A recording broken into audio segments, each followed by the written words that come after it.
Hat for Hep around the house. Ordered up these hinges. They're about $1.10 a piece as a way to update our cabinets that are getting a little old, but they're still in good shape. What I don't like is that. So we ordered these slow close hinges, and this is what they look like. I did a previous video on how to measure so you get the right hinges. That's very important. So watch that video before you order. Of course, any Amazon links will be in the description. So let's install one of these and you can see the results. The tools you're going to want: a little screwdriver to help pry that old hinge off, and a screw gun, or even if you don't have a screw gun, you can even use a screwdriver. It's just going to be hard on the old forearm if you got to turn a million screws out, but not impossible for sure. So this one, I already have one screw out. Keep track of where your screws are. I'll set them on top of that salt box. Let's turn this out.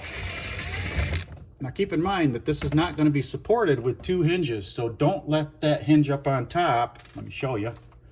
Got one hinge down there, one hinge up there. Don't let that twist and ruin that top hinge. And if you do, well, you're going to have a ton of extra hinges, but it's just easier if you don't have to ruin something. So let's get this last screw out here.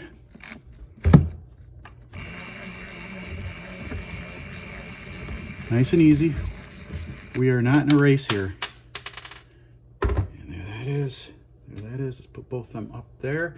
Have them handy so when you put the new hinge on, which came out really nice. That's cool that that came out so nice. A couple of them stick. I've had them stick really bad before changing hinges. And there you go.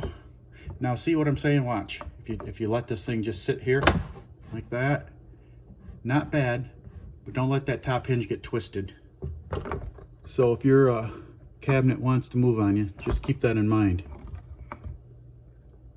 So now you take one of the old screws, put it into the plastic cup, and then the other screw there. Terrific.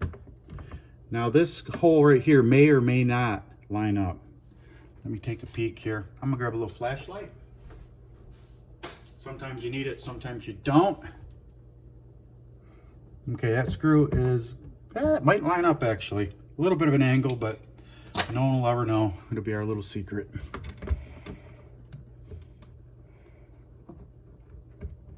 Start it with your fingers if you can. There it is. Get the old screw gun. And here we are. All right. All right, that's in. Now, don't go crazy on it. If you strip that hole, you're going to really be dissatisfied. Like that, nice and easy. Plastic and steel, gotta be careful. There. And that hinge is now installed. Let's see how it works, shall we? Look at that. Doesn't even close, isn't that great? Let's try that again. There it goes. Compared to, now this, take a look at that hinge. You've got some, you got plastic and steel, and there's like a spring in here, I believe, that just slows it all down. So you just go like that. That's really slow. That's nice. I did this one earlier. See that? And I did one down here too, just for funsies. Works out nice. Well, if you wanted to do this job, it's a really simple and cheap way to make your cabinets seem like they're updated and maybe a little bit more expensive than they really were. These cabinets were not very expensive when they were. This is Hap for Hap around the house. If you liked the video, hit the like button, consider subscribing. Use the Amazon affiliates at the bottom. It'll help support the channel if you get anything out of this. Thanks again for watching. See you next time.